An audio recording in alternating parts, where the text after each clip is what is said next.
It was supposed to be the perfect evening. The moon hung low, casting a soft glow across the windows of the quiet house. Everything was set.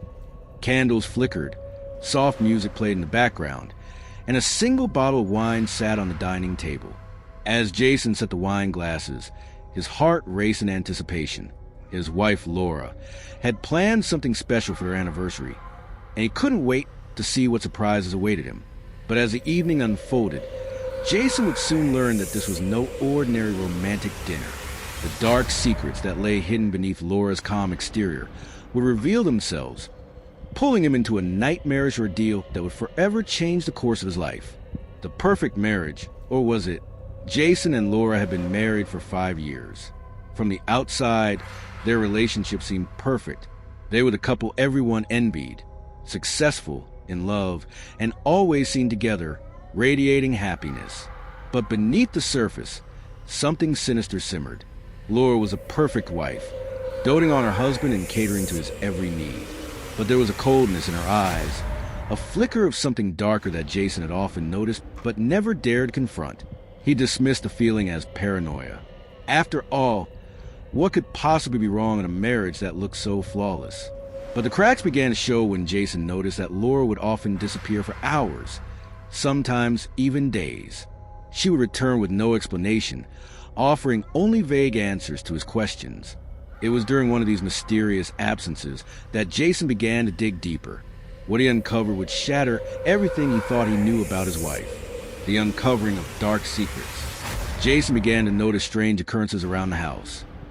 Items missing, her phone buzzing incessantly with text messages she quickly deleted. One evening, while Laura was in the shower, Jason took the opportunity to search through her phone. The content shocked him to his core. Messages with another man, secret meetings, and dark hints of something far worse. Laura had been keeping a secret, a deadly secret. As Jason delved further, he uncovered disturbing online chats, where Laura openly discussed a desire for control, power, and domination. The chats revealed how she had been planning her husband's demise for months. Jason felt his heart race as he read the chilling words. Tonight is the night. He won't see it coming.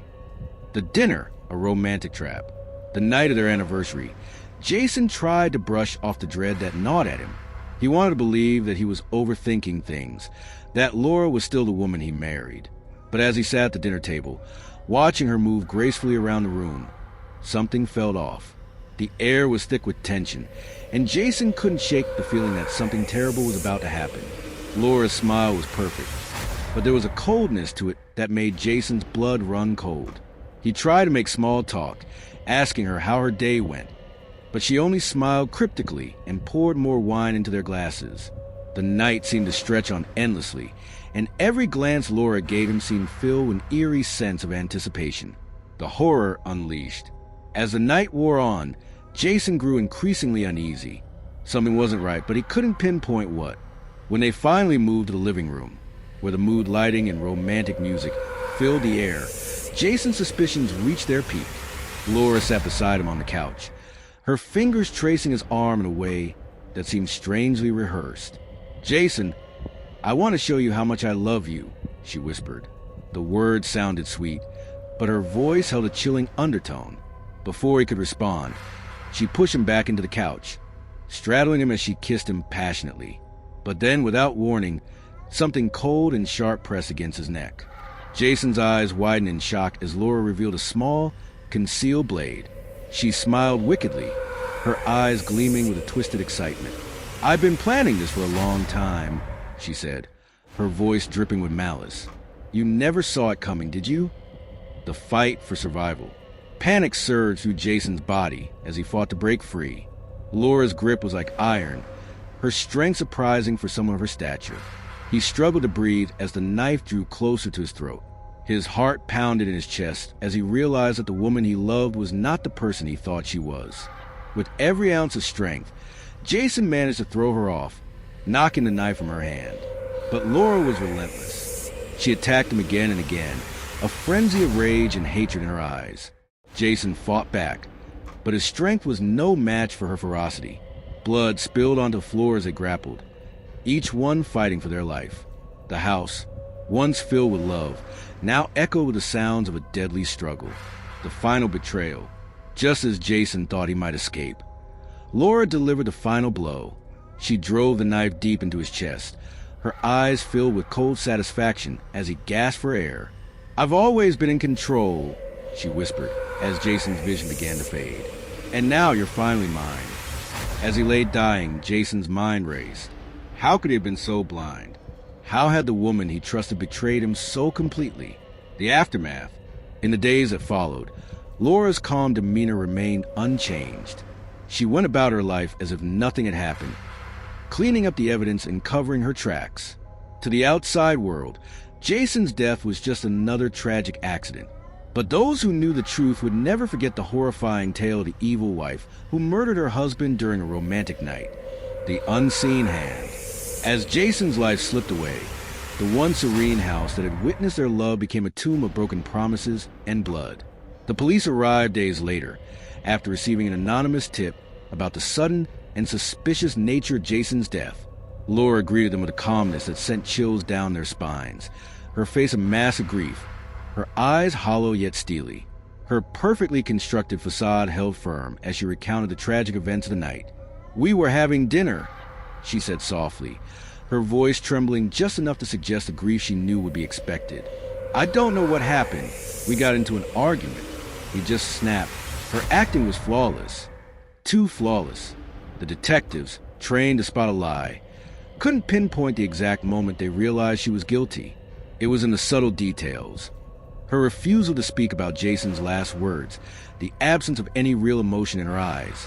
Her answers were too polished, too rehearsed. But there was no concrete evidence, no smoking gun, nothing that directly tied her to crime.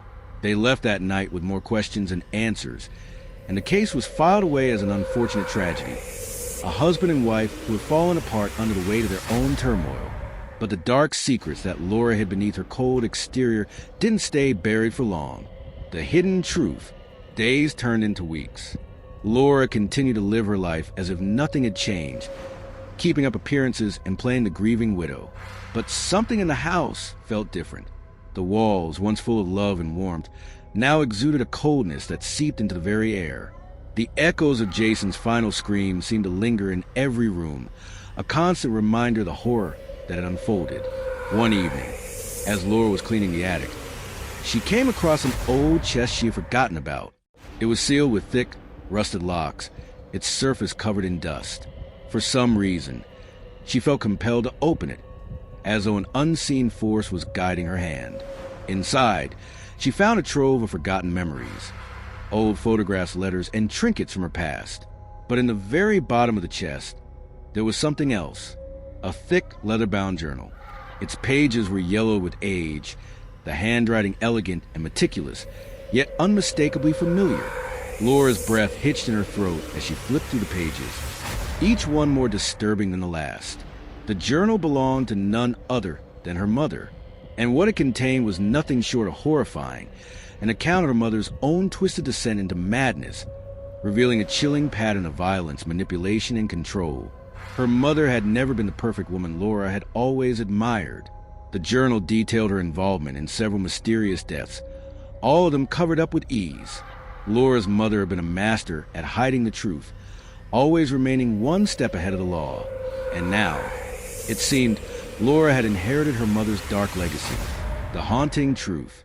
Laura's mind raced as she digested the shocking revelations. Was this what had been driving her all along? The drive to control, to dominate, to eliminate anyone who stood in her way? It all made sense now. The twisted games she played with Jason, the calculated steps she had taken to manipulate him into a corner, and the cold, calculated murder that had finally set her free. But just as she was about to close the journal, her eyes caught a final line at the bottom of the last page. "You are the next in line." Laura froze. A chill ran down her spine as she stared at the words, the weight of the message pressing down on her chest. She had thought she was in control, that she had freed herself from the confines of her past. But now, it seemed the cycle of darkness was not something she could escape. It was in her blood. The return of the dead.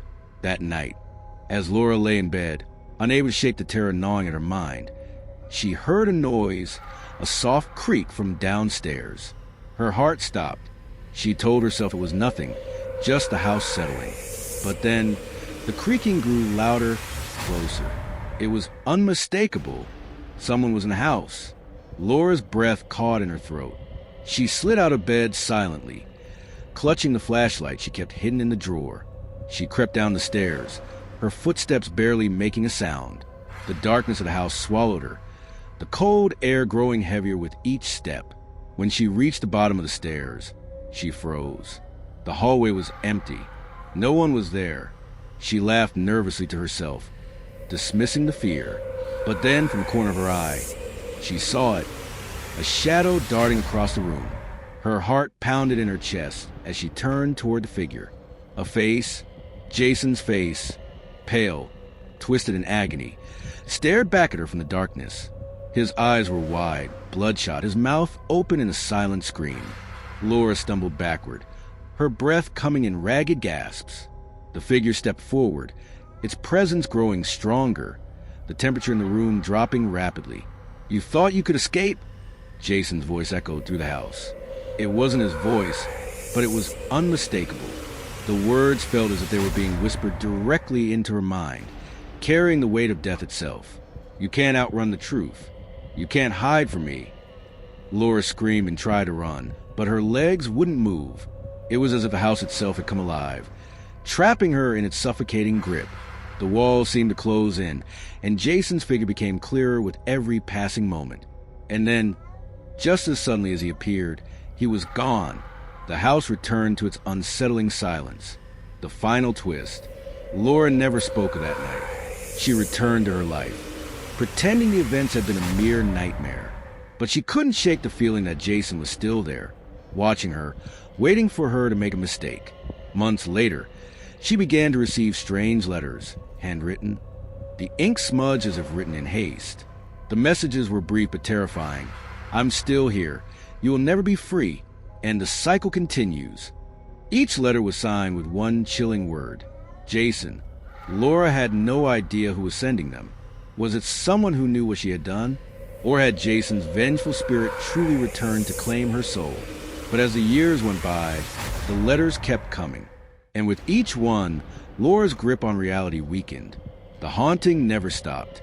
The guilt of her crime, of her betrayal, slowly ate away at her sanity, leaving behind nothing but an empty shell of the woman she had once been. In the end, Laura's fate was sealed. Whether she was truly haunted by the vengeful spirit of her dead husband, or whether her mind had succumbed to the horrors of guilt and fear, no one could say for sure. But one thing remained certain. Her life, once so full of promises and love, had become a never-ending nightmare. And as she lay in her bed, alone and broken, she knew that the darkness she had unleashed was far from over. The cycle would continue, and there would always be a price to pay for her sins.